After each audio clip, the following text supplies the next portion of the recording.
Hi, guys. Welcome back to Connect Through Beauty. Merry Christmas.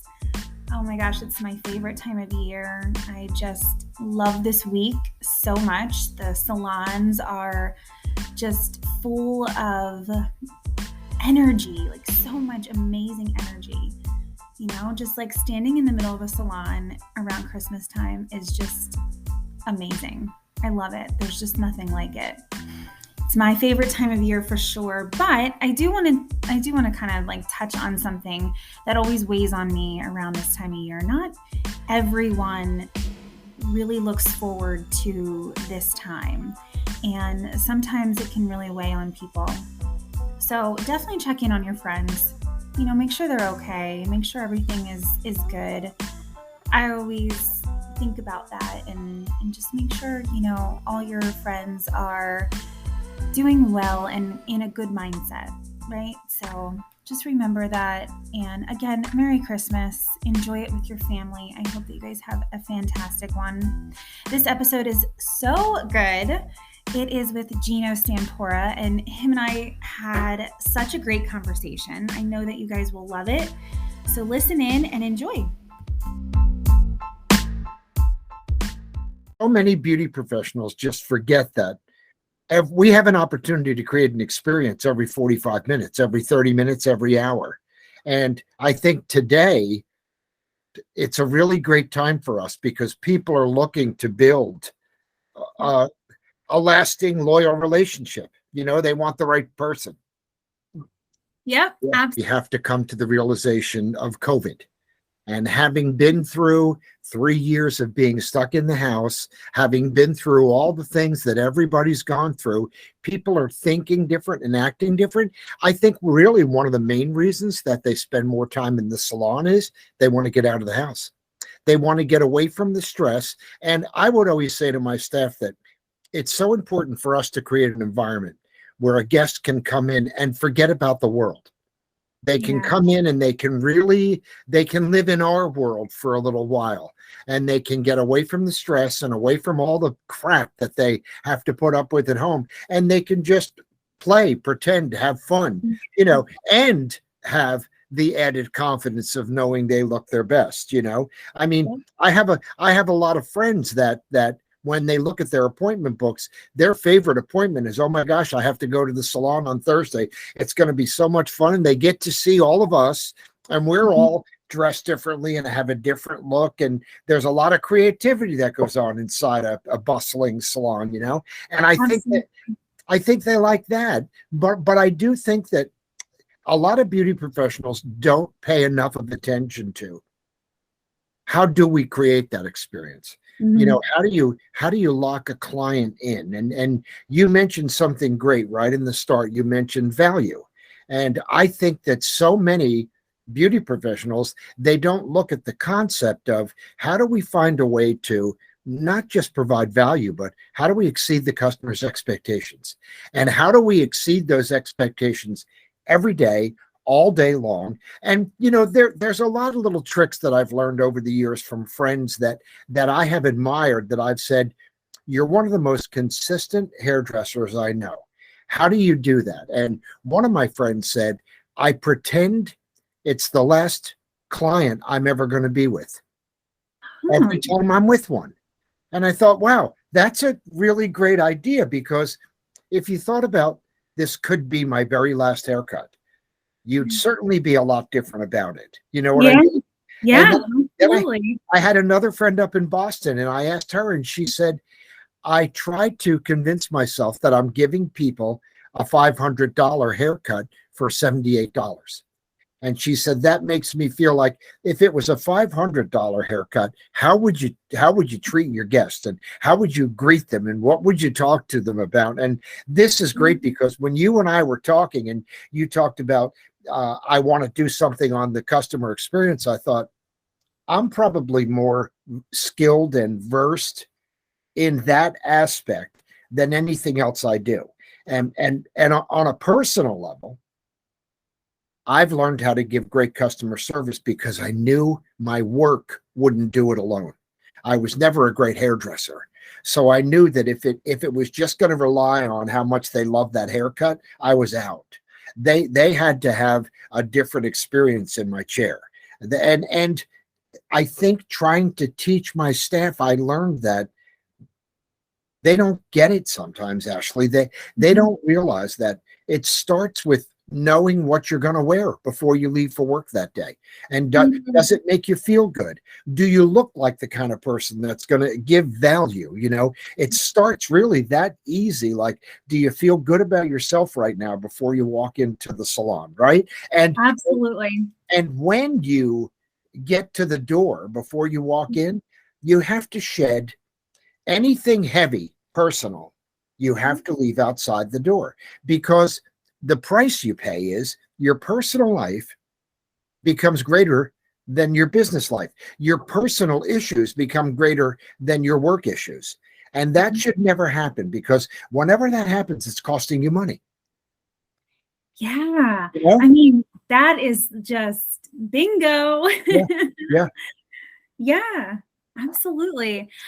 I feel like what a simple concept, right? Just walk in the door prepared for everything, mentally, physically, every aspect of how I'm going to, work 12-hour day. Right. But something so simple is so hard for most people to just get started. There's a great old saying that I use all the time. Whatever is easy to do is just as easy not to do. So people have to make a decision. Whenever I have seminars, I always say to my audience, I'm not telling you anything you don't know. That's not my job. I'm here to remind you that the easy things are the things that people overlook. And that's what we have to pay attention to, what we have to focus on. And if you really want to work on, which I can't understand why anybody wouldn't want to work on, becoming a master at what they do. Exactly. Because when you become a master at what you do, you never have to worry about job security. You never have to worry about money. You never have to worry about business. You've just achieved not being the greatest, but you've achieved a mindset where you're going to be the best that you can be every haircut. And I used to say to my staff, look, just be honest with your guest. If you don't feel like you're doing a good job, you should say to them, you know what, I'm tired. I'm going to give it to you for half price. I'm not quite sure what I'm doing, so I'm going to take $40 off, And we don't have, in our world, we don't have that luxury. Right. Yep, exactly. I love it. So, what are the techniques? Like, what are the things? What are all of the tools that you tell? There's so much, and there's so much we can learn by the magnificent service providing companies that have enlightened us, like the Ritz-Carlton, where whenever you ask them a question, it's my pleasure. What can I do to help you? So I think you've got to focus on dialogue and increase your, if we could, basically, let's go backwards for a minute. Let's start right from the beginning. First, I think you need to look your best before you go to work. Yes. And I think people need to really look at themselves and say, the way I look right now, what is that portraying to a customer? Do they see value? Do they see someone who's interested, sincere, courteous, healthy, someone who's clean, someone who's strong, someone who's happy to be there? Once you get past that, when you get to work, you have to look like you like work all the time. You're on stage. So you have to walk in and look like you love work. The worst thing you can do is go to the front desk and say, do you have Advil? I have a headache. Now a client is sitting there thinking, oh, wow, I'm glad I don't have you because you have a headache, right? So it starts, I think, with looking your best. Secondly, thinking about dialogue. And then thirdly, learn from the things around you. There's a story about Nordstrom's where a lady came in and complained about the tires her husband bought there. And the manager actually gave her money for new tires. Yet Nordstrom's doesn't sell tires. I was just going to say, what? But he felt I could win a customer for life. See, great a great customer experience. You win a customer for life. Yeah. You own them, and Right. in today's world, that's the place that you want to be. There's a great story about, the catalog Williams Sonoma. Yes. Yeah, Chuck Williams is a customer service maniac, and they were shooting the cover for a Thanksgiving issue of the magazine, and he came in to look at how it was going, and they were shooting a picture of a turkey, and he decided to taste the turkey. When he tasted the turkey, he said, "This turkey's horrible. Stop this whole thing. Somebody make a good turkey." And he said that's the essence of who we are. The turkey's got to taste good. I don't care if it looks good. It's got to taste good too. It's got to have all of the ingredients. And Right. I look sometimes at people like that are obsessed. And I constantly would say to my staff back in the day, always my favorite question, how much is it costing you to think like you think? And what if you looked at, you have every 45-minute opportunity to really create an experience for the guests. So you'd want to then talk about good things, talk about beauty, talk about health, and get away from talking about yourself or anything. In other words, I always look at every salon I've ever been in, I see as a sanctuary. It's a beautiful getaway for a guest. They can run and hide for a little while. They can pretend they're somebody different. They can spend money and feel good about it. They can have the added confidence of knowing they look their best. So one of the greatest things I've always had, Ashley, is I just love us, and I love who we are. I love what we do. I love the inside of a beauty salon. When I go on vacation, I stop and visit salons and just say hello. I want to smell the atmosphere. I want to smell the developer. I want to see people making money, and enjoying so much what they do. But you've got to stay focused on that every time, all the time. And yes, there's signals and there's key ideas, but it's really more of a mindset than anything else. And in your mindset, it has to be, if someone's going to walk through beauty in my hands, I want them to love every bit of the experience. I don't want them to have a moment where they don't love what's taking place. I want them to say, I can't wait to get back to the salon and just be me, just relax and know that I'm going to get, something wonderful done. So I like to tell people that my goal was always to be my client's dinner story, that I would make them feel so wonderful about who they were and what they did, that they would go home and tell people about it, that they would say, you need to go there. You need to see this guy, Right. And I often tell people that when I was in my Georgetown salon, 1985, 86, I was charging $150 a haircut, and people would bring me their children. And I'd be like, you know what? I can have somebody else cut your child's hair for much less. And they said, oh, no. You have no idea how great you make my son feel. When he's with you for an hour, he feels fabulous, because I would talk to them about their greatness and about the fact that they could become something. And you almost kind of weave a little story around it, and you share that story with them, and then you give them a story to take home, and you fill that slot in their mind where you are the beauty professional. You follow? Yeah. Oh, I 100% do. Yeah. Yeah. I mean, I think we all can relate to a place, or, the salon or anywhere that you walk into and you leave like you're just on this high, and you can take on the world. And to be a beauty professional in this amazing industry, and you're the one that does that to other people, is just huge. Yeah. However, we are different, not just you and I, but there's a lot of different people in our industry. There's a lot of people that see, I spoke to the Paul Mitchell Academy over in Frederick yesterday, Temple. And I just looked at the students and I said, do you have any idea what you're getting into? Do you have any idea where else could you find a career where you can make six-figure income and no one's going to tell you what to wear? No one's going to tell you how to look. No one's going to tell you can't get a piercing or a tattoo. You're going to listen to your favorite music. You're going to have your favorite music on. You're going to be working on people that can't wait to see you. Where else does this happen? So when someone says to me they're burnt out or burning out or they don't feel great about beauty, I'm like, I don't get that. I can't fathom Yeah. it. I have always had such not only a love for the craft, I also have a love for, without a love for the guest, I have no one to do my craft on. Right. So I really need to find a way to get that guest to understand. We had a period of time where we used to, and I don't know if you remember, I think it's on maybe my first CDs or maybe even before that on my audio. I'm sure I have it. I would talk about taking the time to rate yourself.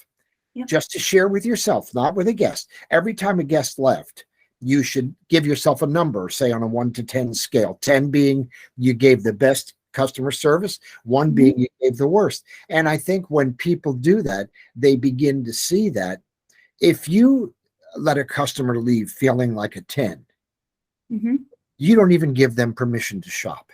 They don't see the other salons. They are owned by you. If you let them give you a 9, even a 9, you're saying to them, look around when you go home. Maybe there's someplace better, faster, cheaper. If you let them give you an 8, you're saying, please try someplace else. Maybe I'm not really worth the money. It's really that easy. I mean, anything lower than that, the whole industry loses. I mean, how many times I've met women that say, oh, I cut my own kids' hair because I couldn't find anybody to give my kids a great haircut for the money.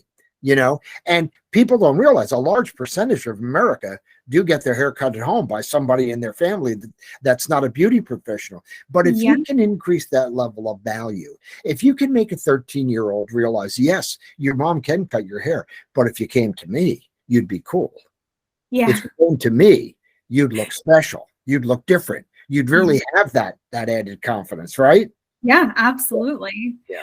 Oh my gosh, I love it. I love that so much because I feel like a lot of people shy away from the value that they really do give younger kids that walk into the salon. Oh, I mean, they give them I remember going into the salon when I was little and just feeling like, wow, like these people are amazing. Like this is so just cool. Beautiful. Yeah. They're just so cool, right? Yeah. Yeah. And I want to be that person someday. And just allowing yourself to feel those feelings that, oh my gosh, I really do give them an experience. Right.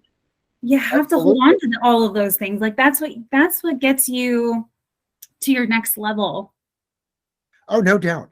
And that's what keeps you from burnout. And that can, if you do it right, that can also become a part of your fulfillment. Wow, look what I do. I am important. Wow, look at the difference I make. Look at what I've done for some of my clients. And I mean, I see clients that I haven't seen in years all the time. And they'll say, you gave me the best haircut, the best color, the best work. And I would always laugh and say, please know one thing. What we had was a great time. I don't know that I've ever done a great haircut or a great color. I've never really been that good. And I just tell them, I mean, if I loved my client enough, I would say, why don't you think about going to somebody else? But you know what, in my salon, but you know what I learned, Ashley, no one can compete with the way you make a customer feel. No one. No one can compete with feelings. So feelings have a lot to do with creating the ultimate client experience, and everything you talk about. And this is what they overlook. It's a package that creates an experience. From how you look to how you act to how you sound to your facial expressions, your body language, your jewelry, the clothing that you wear, how you discuss things with your client, what you talk about, what words you choose to use, how visual you are about, oh, you want a bob, did you want it here? You want it here? How do you want everything right down the line? And even then, taking responsibility for other people in your company.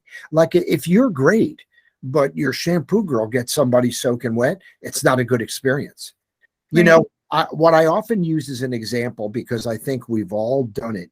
You've gone to a great restaurant and you're going to have a great meal, and your waiter comes over, and she's terrific, and she gives you a great meal. The food is delicious. You have an extra drink, you have a glass of wine, you're loving everything. It's wonderful. Then you realize you need to go and you need to pay the bill, and you can't find your waitress, your waiter. And listen, I got to go. Listen, here's my card. Somebody get my waitress. I have to go. And it takes maybe 5 minutes for her to come. That whole experience is dissolved. You're Now right.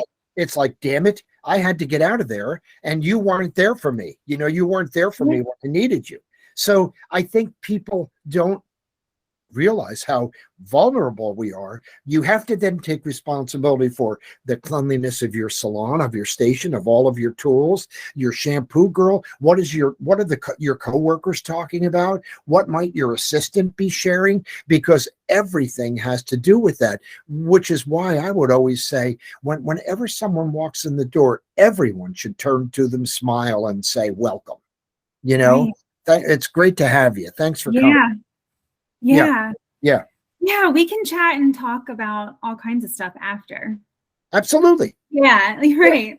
I mean, you build these amazing relationships with your coworkers and stuff, and it really is like a great team atmosphere. But we really do have to be very, very, very cautious of what happens. Well, I think the biggest thing is, and you work for a great company, and I've watched Terry turn people that I never thought could make it into superstars. You've got a nice thing that you do there.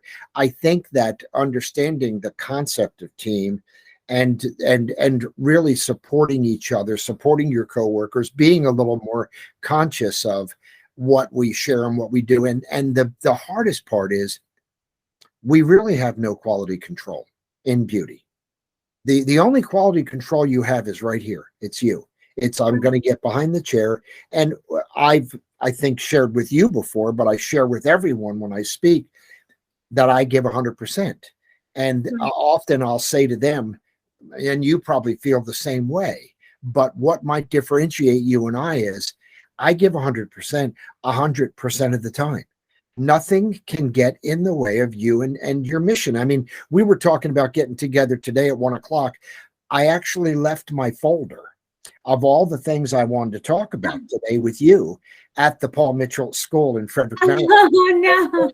And had an absolute 11:30 panic attack. I was like, shit, where's my folder? I don't even know. Where's my customer service stuff? And I'm looking everywhere, and I'm like, I knew they bombarded me last night, the students. I must have left it on the counter. So I called and said, is it there? It's here. You left it on the counter. So I had a little bit of a meltdown. I thought, wait a minute, I've got this. I'm going to make that. I'm not going to let that I don't want that to become an excuse for me to say, you didn't do your all. You didn't give your all. You have to clear it and roll. And it's the same thing when, we're always going to have guests we love. We're always going to have guests we like. We're always going to have guests that kind of bother us a little bit. And then we're always going to have the guests that we wish would never come back, that always comes back, that if we could be honest, we could say to them, I don't like you. I'll take your money, but I don't really like you, And you drain me. Yeah, exactly. I mean, sometimes when they leave, you're like, oh God, I need pizza. I need something to bring me back. And we learn how to kind of roll beyond that, and get to the next person. You have to be careful that you learn. And I think it's even an important lesson in life, Ashley, that people carry stuff that doesn't work for them. You have to shed that stuff and just let it go. You have to constantly be shedding what's not working. And what I used to say all the time was, somebody would say I had a bad client, kind of gave me a headache, drove me nuts. I would say, let the bad juju go right out with the client. Don't bring it in the break room. Let it go right out the door. And then the great thing is you get to start over again on the next guest, right? And that's Love it. of what we do, I love it. I actually was talking to Terry yesterday, or maybe it was the day before, I forget. But he came in with a big bag of clothes, and I start laughing. And I said, did you clean out your closet again? He cleans out his closet like twice a year. I mean, like, just gets rid of everything. And he was like, but it makes me feel so good. And I said, I'm the same way. Like I literally could throw everything out in my house and Start over just again. start over Uh-huh. again. Uh-huh. And it does make you feel good. And it's literally just what you're saying too, is get it out. Just like Yeah. get rid of the stuff that's weighing you down, Yeah. that doesn't belong here, and get rid of it and replace it with something that is more valuable. Absolutely. And you know, it's what people can do with their thinking. If part of what you're thinking isn't working for you, then get rid of it and find something you can think about that is working for you. To try to make your, you know, people sometimes lose concept of there's only so much room here in my brain. There's only so much I can focus on, Mhm. concentrate on, pay attention to. And it actually rolls, even that rolls right into customer service. My circle of concern is everything I'm concerned about in my mind. And within my circle of concern is my circle of influence. And Mm. if I can keep my circle of concern clear, like what I try to teach is if you can't do anything about it, don't allow it in. Only allow in things you can do something about, because you want to expand your circle of influence to the point of you can be influential about who you are and what you do. I play a game with a lot of other educators where we see who can get the most people to go to beauty school. And no one's ever beat me in 20 years. No one's ever. Oh, I bet not.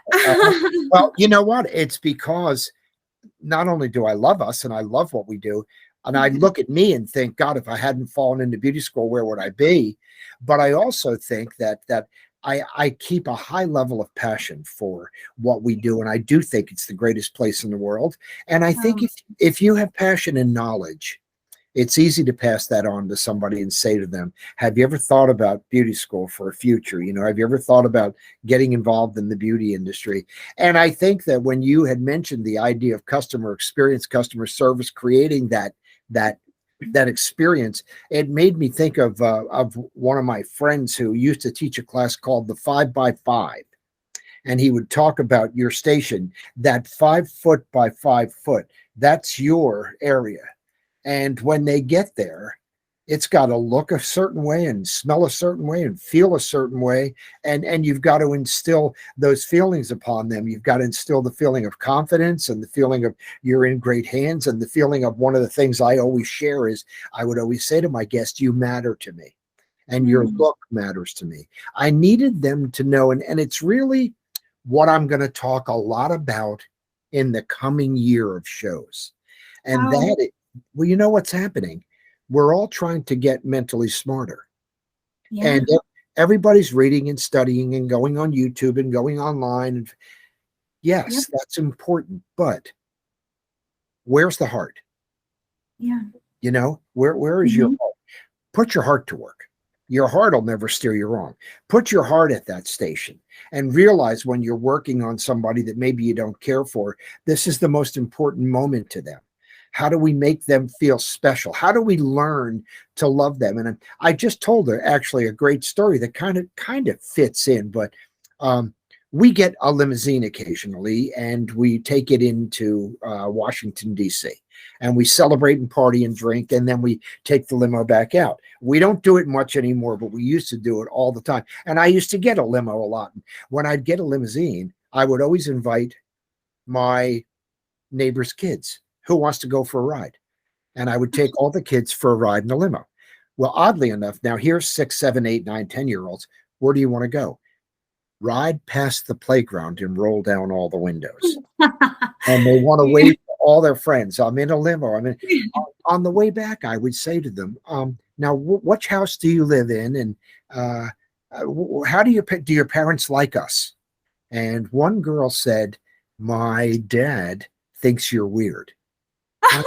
And I said, no kidding. I said, show me your house when we drive by. So she pointed her house. I said, okay, thanks. So my first inclination was to go over there and say, so your daughter tells me that you think I'm weird. And I thought, no, I'm going to go over there and I'm going to make this guy love me because I'm Mhm. hairdresser. And nobody knows how to do it better than us. So I went over well, I don't want to say his name. I'm actually looking over at his house as I'm talking to you. I went over and I said, your daughter is lovely.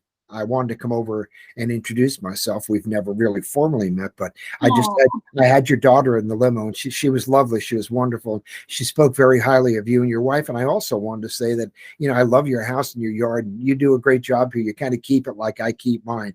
And he was like, oh, thank you very much. And we shook hands, and I made a new friend. right. And I think people forget that you don't have to be right to win. 1000%. Yeah. Yeah. Yeah. And Mm-hmm. we can make friends. And like we've done in the past, we've all had clients that we wondered about, yet they became great clients and we kind of fell in love with them. Yeah. That should help us add to, how do we create this bubble that they get in just with us, and then we make them feel and look better than they could ever feel and look before. So I kind of got a little sidetracked, and I No, want I to get, love that. I well, love that. thanks. It's so true because I feel like we as a society are so quick to think that, well, I have to prove that I'm right. I am right. I'm right. I'm Yeah. better. I'm better at this. Yeah. Rather than just take a deep breath and be humble and say, Right. look, I can choose to either act that way or I can choose to just be myself. Absolutely. Yeah. And if you let it get to you, that you have to be right, you're working totally on emotion and not Yeah. enough on logic. And Mhm. I see that as, most of us that are artists, I think one of our greatest challenges is we don't really think before we speak. We don't. There's a great theory about thinking. There's before the fact thinking, during the fact thinking, or after the fact thinking. Right?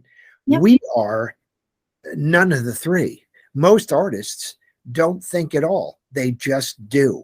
You're inspired and you move right into that inspiration. I'm going to make this happen, when that is purely emotion.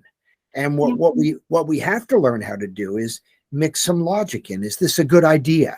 Is this going to work for me? Is this where I should be spending my time? Yeah. And if you can just learn how to balance some logic with emotion.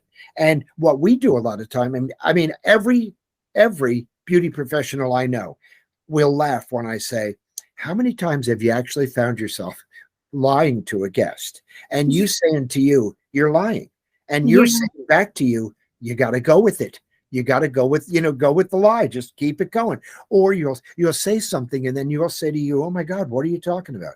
Should you be Yeah. sharing this? And all of a sudden, you're having a conversation with the lady in the chair. You're having a conversation with yourself, and you're making yourself crazy, And Yeah. I think the greatest thing artists could learn is the importance of before the fact thinking. Mm. Before the client comes, how should I look? How should the station look? How prepared should I look? Before the client comes, what should I share? What should I talk about? How can I instill some inspiration in them? How can I make them feel special and make them feel wanted? And if we would think some of this stuff through, it makes a difference. If we would think through, will I talk to her about retail? What retail will I talk to her about? And how will I present the retail? If we thought that through, it would make all the difference in the world. When Yeah. it's time to close, how do I talk about rebooking? How do I explain to the guest? I don't like the word rebooking. I don't like to use that word personally, but I would always say to my guest, it's very important that we set the time aside. Yeah. 6 weeks or so from now, you're really going to need another haircut. This haircut won't last for 3 months.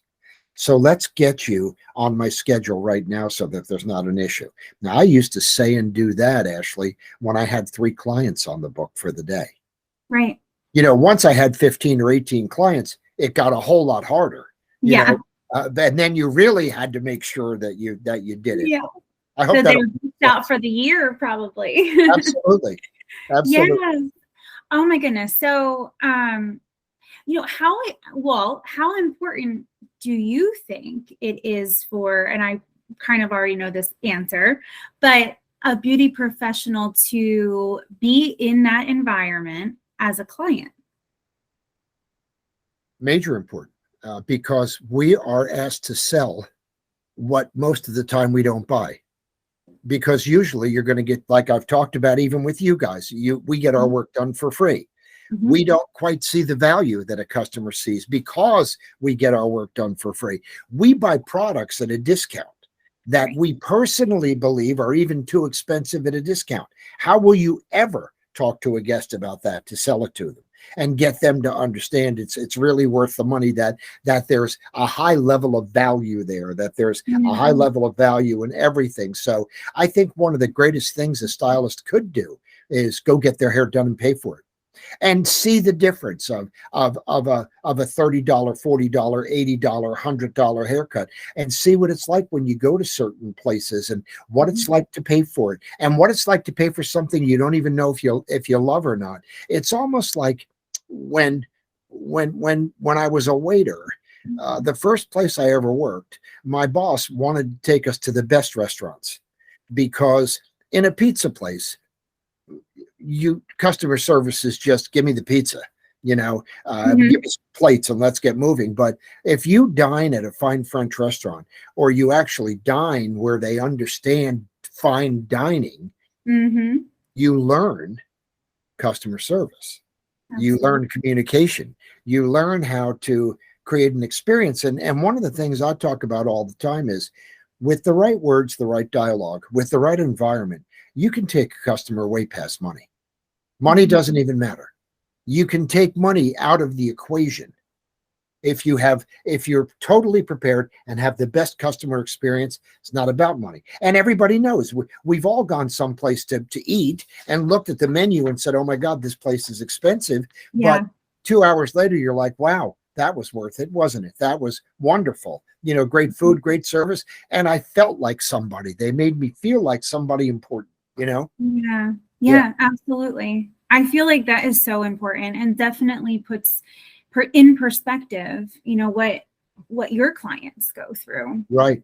Absolutely. And even like sit in your chair sometimes. Like, I feel like that's important as well. Like, sit in your station, sit there, like look around. Do you see, is it clean? Is it beautiful? Is it something that you love? If not, you need to do something about that. It's so much fun to do that. And a lot of people don't realize, but you sit in your chair, you swing around, and you're like, oh gosh, I can see something over there that needs to be cleaned up. Or, and you what you're doing. You're creating an experience for yourself where you're seeing your business through your customer's eyes. And a lot of beauty professionals don't even know what that means. I think if you ask the average guest, what's it like to come to the salon, they know the whole thing. I go to the front desk and sign in. I sit for a minute. Somebody takes me back to the shampoo bowl. I get shampooed. I go to the station. I get my hair cut. I go to the front desk. I pay and I go home. Well, that's the experience. So I look at, in that case, how can I enhance that? Flowers on the front desk, creativity everywhere, a shampoo person that really cares, that's going to talk to them about the shampoo they're choosing to use, and that kind of stuff. And I think a lot of it is, you can't lose your love and passion for what you do. You can't let it go. Oh my gosh, no. No, that's everything. It's so emotional to think about, because when I look back, I'm 20 years now, and that's a little bit of time compared to so many other people, in our industry. But there's been so much growth within myself because of the industry, because of what I do. And I think that's so important to remind yourself, like, you are growing as an individual because of this passion that you've always had, typically ever since you were little. Yeah. And you're like living the dream that you've always thought about. Well, yeah, you're pretty cool, Ashley. And And no, you are, and you work for a pretty cool company, and Oh, there's a yeah. lot of good momentary mentors there, and a lot of good real mentors there. And I think when you have that kind of an environment, you learn that all growth comes outside the comfort zone, and that you can't let your passion down. And you have been on a really nice path, a really nice growth path, which I enjoy. I think we all have. And when I look at, my God, I'm basically trying to retire, but the fact of the matter is, I never could if it wasn't for my customers and all Yeah. the things I've learned. And not only have I had growth in my personal life as a result of reading and listening to podcasts and CDs, and I was a freak for all the motivational inspirational speakers. I went to their seminars all the time, invested a lot of money in myself, but also I learned so much from my clients over the Yeah. years. I learned how to invest and what to invest in, and how to raise a good family, and how to be a good father, and how to be a good partner, and how to develop trust in a relationship. And I learned all that from my clients. I mean, there's so much to learn. I feel very responsible for giving that back to them. If you're going to sit in my chair, I'm going to do a great job, and nothing's going to take that away. Yeah. We're going to make this as great as it can be, kind of a thing. And I think that's a big part of the customer experience. It's like you have to look at every little thing, and like you said, you have to look at the business through their eyes. Mhm. How do they see what you do? And when you look at how they see what you do, you look at how you can change it. When I write my programs early on, and you've been in my audience many times, Yes. I look for what's funny in our industry that people haven't announced yet. Isn't it funny to be in the break room and watch a new person mix color, and they're freaking out and they don't know what to mix, and we know we're all trying to help them, and there's so much humor in what Yeah. we do. I use that same aspect, saying, okay, when I designed my salon, I would walk in like a client. What do I want them to look at first, and how is it going to look where they sit, and how is Yeah. it going to, and if you really pay attention to the fine detail, everything else just falls in place. You know what I'm saying? Yeah, Absolutely. Yeah. I love that. yeah, Yes. Details are so huge and so thought out and so meaningful. yeah. You have to, and you Mhm. have to look at it as uh, the whole story from start to finish. I mean, we've been speaking now for about 40 minutes or so. The first thing I said was, to create an experience, it just starts with how you look, Yeah. because even that is something you should articulate. It will have everything to do with how your day goes and your tip, I mean, that's just a small part of it, but that's a part of it. It's It's a everything. huge part of it. Yep. Yeah, it is. I mean, you always said, how do you feel in your best outfit? Like Right. your favorite outfit that you put on, how do you feel? You feel great. Yeah. Well, you need to feel that every day because your confidence grows. I mean, if you're in an outfit that you don't love, and it's wrinkled and it doesn't look good, and your hair just isn't right, and that really lowers that confidence level tremendously. And it lowers your ability to sell, and it lowers your ability to communicate effectively, and it lowers your tip. So how much is it costing you to look like you look? And what I always say is, everyone has something in their closet that they put on and go, yes, I look terrific. And Absolutely. I would say, wear that every day if you have to. Right. This was my third shirt for our Zoom.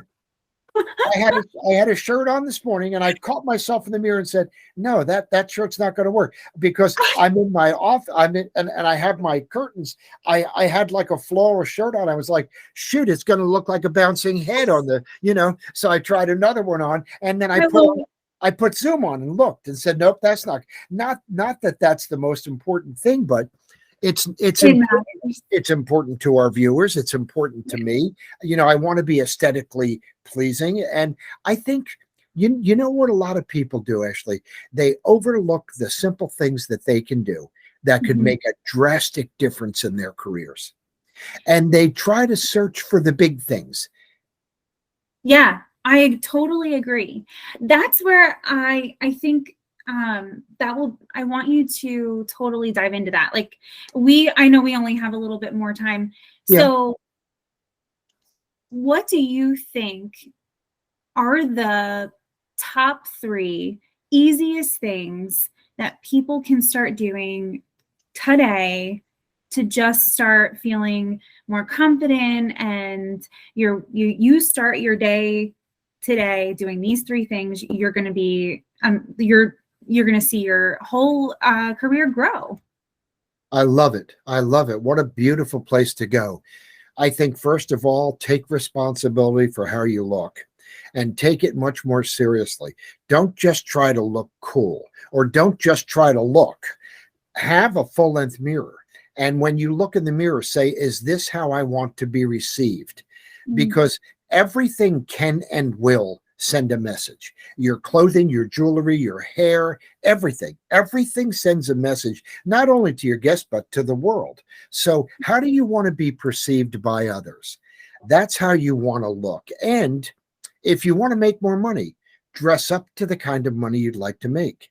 If you want to make $100,000 a year behind the chair, go someplace where people are making $100,000 a year and look at them. What do they eat?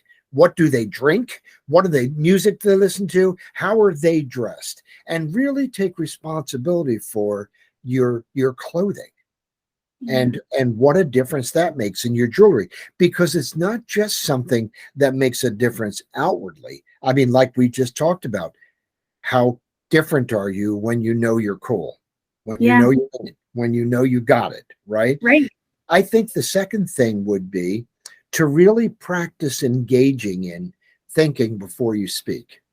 Everything you say, you should ask yourself, is there a better way to say this? Is there a better way to greet a guest? And you have to be very careful, because some of us, well, the first-time client, we greet them like they're gods and goddesses. They're there for the first time. The second-time client, it's pretty close. The third-time client, you're like, oh, there they are. Okay, good. Yeah, go ahead back. And all of a sudden we take for granted that they're ours. In today's world, you can't take anything for granted. So you have to think before you speak, and you have to look at, what's the greatest way to greet a guest? How do I instantly instill confidence and relaxation? How do I let them know that you're in the right hands, you're in the right place, you matter to me, I'm looking forward to our time together? How do you find the words that make them take a deep breath and, okay, I'm safe. I'm in a safety zone, in a safety place. And then the third thing, and this is the hardest, but I think people need to realize, get out of your own way. What are you doing to grow? What are you holding? Why are you holding yourself back? I'm so funny yesterday talking to the students, and it's something I always do, but kind of feel like it's my job to remind people, this is your life. Right. Your life is flying by. This is your life. Excuse me. And I think the greatest question is, what can I do to enhance my life and career and make them more rewarding? Yeah. And the reason I say that is generally, life sucks. Generally, most days are shitty. Generally, people that you love shit on you. Generally, friends that you have let you down, do things wrong. Generally, not every day, not all the time, but however, if you want to lead an exciting life, if you want to have an exciting career, what do you do to enhance your life and career, make them more rewarding? I tried to explain one time to my kids, I try to unfold my life one day at a time. I try to look at, like, for instance, customer service, client experience. I'm Italian. We're all about creating experiences. I try to create an experience, but Christmas is coming. I just created a Thanksgiving experience for my family. I needed it to be special. I need Christmas to be special. I love to decorate. I love to do things. I want the house to smell like pine. I bring in little pieces of trees and I love it. I love that. And I think that there should be, I always think of a Christmas drink, because all my kids now are grown up. I think of a Christmas alcoholic beverage we can have, maybe a hot cider, with rum, or I chop and myself and bring up enough wood that I can burn both my wood fireplaces all day long for ambiance. Mhm. you try, and my daughter said one time, it's so nice to come to your house. We have a really good time. I said, well, you should, because I planned 2 months ahead. Do I have enough of wood? We'll burn a fire. What movie will we watch as a family? What are great family movies that we can watch? One year, my wife and her sister weren't getting along, and I got The Family Stone, and I made Oh, I them. love that movie. The next thing you know, they're hugging and loving and kissing. And, a good movie is creatively can make you realize. Yeah. So even that is about, creating an experience. And sometimes Yeah.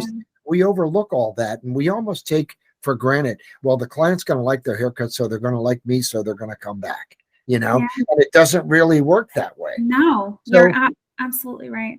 I think in enhancing your life and career, make them more rewarding, look at what's missing. Do I need to put my life in perspective and realize that I'm luckier than I think I am? Do Mhm. I need to just put my life a little bit more in order? I tell people that live in chaos that I lived in chaos for nearly 30 years of my life, and then I learned organization. There's a place Yeah. for everything. I no Mhm. longer waste time looking for my keys. I know exactly where they are. I don't waste time looking for a special shirt. I know exactly where it is. And it's important. I loved when you said that on your CD. I remember listening to that. How much time do you waste looking for your keys? I'm like, Yeah, that's me. yeah, yeah, yeah. And And I don't do it anymore. well, Yeah. that's wonderful, because then you can take that time and you can read or study or just reflect or meditate or just think about, what can I do to get to the next level? I say all the time that the last question I ask myself every night is, what is it I don't know that if I did know would make a difference in what I'm trying to become? I love it. What's missing? How do I fill that gap? And all of our gaps are different, and all of our gaps change all the time. I mean, now I'm trying to slip into a little bit of retirement, so I'm trying to fill the gap of, where do you get extra money if you need it, and how do you Uh-huh. figure out all your medical bills and stuff? And it's a Yeah. whole new, like, array of things. But I think everybody's got that you have to look at it and say, okay, what is the gap that I need to fill right now? And I just got done saying to a friend of mine, it was trying to grow. And I said, if you're trying to grow, don't spend a lot of time on your strengths, Mm, because your strengths are things that you already have, you like, undoubtedly. right. Spend time on your weaknesses. Your strengths will strengthen themselves because you like them. If you look at your company, the greatest haircutters, when they go to a show, they go to the haircutting classes. The greatest colorists, they go to the color classes. Sometimes if a hairdresser wants to be a better colorist, then you have to move away from cutting and go to a color class. You have to get Right. out of your comfort zone and grow a little bit. So it's so hard to get people to understand that we're all smart enough. We are. Yep. Nobody, you can't exist in America dumb. It's not going to work. So you can't say to yourself, well, I'm not dumb. We're all smart enough. And the reality is, we're all beautiful people. We all are. I don't care if you're Mhm. 100 pounds or 500 pounds, if you're 4 foot tall or 9 foot tall, we're all beautiful people. And Mhm. the hardest thing to explain, my dear friend Scott Massad, great mentor, great beauty guy, ran Redken, ran a Yeah. lot of different companies. Scott said to me one time, I was going to do a presentation, and he said, do it and make yourself feel like you felt when you were 4 years old and you had a Batman t-shirt on. Oh my gosh. And I looked at him and I was like, amazing. Because when That I is put that amazing. shirt on at 4 years old, I thought I was Batman. I Right. loved, I loved me. I could do anything. I could accomplish anything. I could fly. You I know, love it. now what happens at 34 that you doubt yourself? You never doubted yourself when you were 4. You're just living with the assumptions of other Yep. people, and you're Right. letting them in, and it's affecting who you are and what you become. So Absolutely. a good part of learning is it helps you shut that down. You shut Mhm. and you get into something else, which is why I said to people all the time, get my CDs and just learn to speak the same language as me, and you'll make more money. Undoubtedly, you'll feel better about who you are and what you do. It wasn't, I didn't do them just to make money. I did them because I love my industry. And I know that if someone like me, I have no talent at all. If I can make it be successful, how can anybody fail in this industry? Come on. Yeah. I know. Yeah. I mean, I totally get it. The moment that I started to ask myself, what do I believe in? What are my values? What does Ashley believe in? Not anybody else. What do you believe is right? Once you start like getting that all correct and you start living your life on purpose in the way that you want to, all these things start to happen and fall into place. And then all of a sudden you attract exactly who you are too. And it's kind of like, oh, this is really nice. Oh, I love this. Oh, how cool. That's wonderful. That's really, really wonderful. Well, I remember, oh gosh, now it's probably been about maybe 30 years ago or so, but I can remember, everything about the moment. I was sitting in someone's salon. I had just done a presentation, and I turned my chair and I got a glimpse of myself in the mirror. And I just looked at myself and said, this is who you are. This is what you are put here for. This is what you're meant to be. This is what you do. And all of a sudden, everything about me changed. It became, I wasn't out to prove a point to anybody. I was out to educate. I walked into the school yesterday and sat down in front of everybody and said, my people. They don't even know it yet, but I said, but you are my people. This is who I am. This is what I am. And I do believe that initiates better grounds for success. That we take responsibility for who we are and what we do, and not only what we do, but what we could do and what we could become. I ask people all the time, like, did you ever think about what you could be if you became aware of your complete potential? What if you just got into, I'm going to do it. Nothing's going to stop me. That's a good place to be. And it's like you just talked about, you're pretty cool. You're trying new things. You're stepping out of your comfort zone. You're on the path. And I think once you experience that path of learning, it's like, oh boy, I'm never getting off this path again. Right. Because there's an old saying that says, the more I know I need to know. So it's so true. Yeah. It's so true. I mean, I feel like if I don't do something like that fills my cup up every day, like a podcast or a book or something like that, I am totally missing out. Like, I just feel like a part of me is missing. I'm like, Yeah. And because we've chosen the career that we've chosen, you have to take responsibility for filling your cup, because you're going to have clients all day long that are going to empty it out, and they're going to intimidate you, and they're going to make you question your own ability. And you've got to be the one that constantly takes the time to wait. Yesterday, somebody said to me, God, your energy, you're so inspirational and so motivational. I said, stop. Not really. I said, I'm just like you. I'm just acting differently. But the reality is, if you want to be motivated, you have to seek motivation.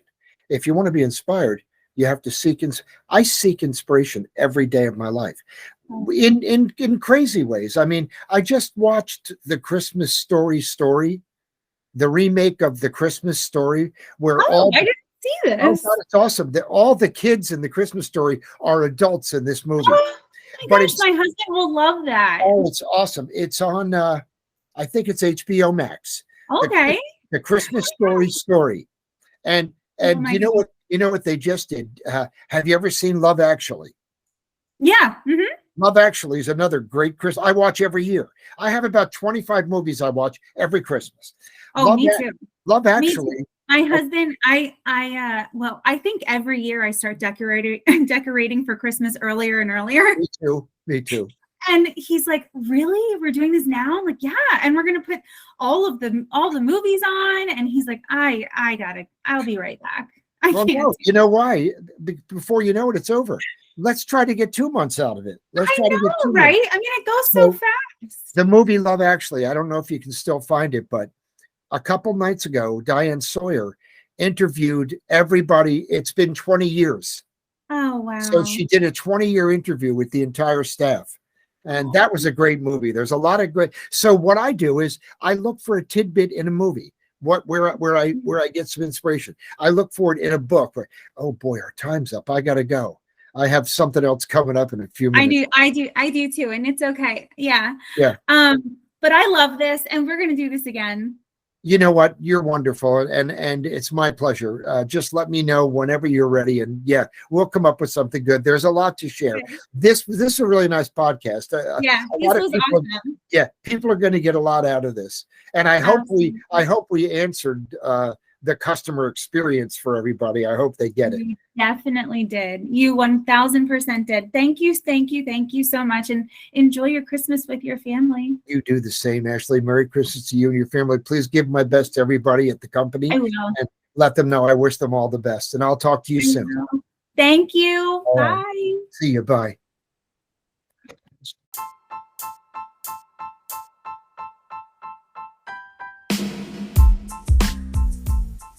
Oh my gosh. I hope you guys really enjoyed that. I loved it. I could talk to him and listen to him forever. He's so knowledgeable and funny and very entertaining. So it was really nice to be able to connect with him. So I want you guys to just have an amazing week. Have a great time with your family. And Merry Christmas. And I hope that you guys get a chance to pause, reflect on the past year, and be so grateful for all the things, right? Like there's always something to be grateful for. So don't forget that no matter what you're going through, there's always something good to reflect back on. So enjoy, have a great day, and keep staying connected.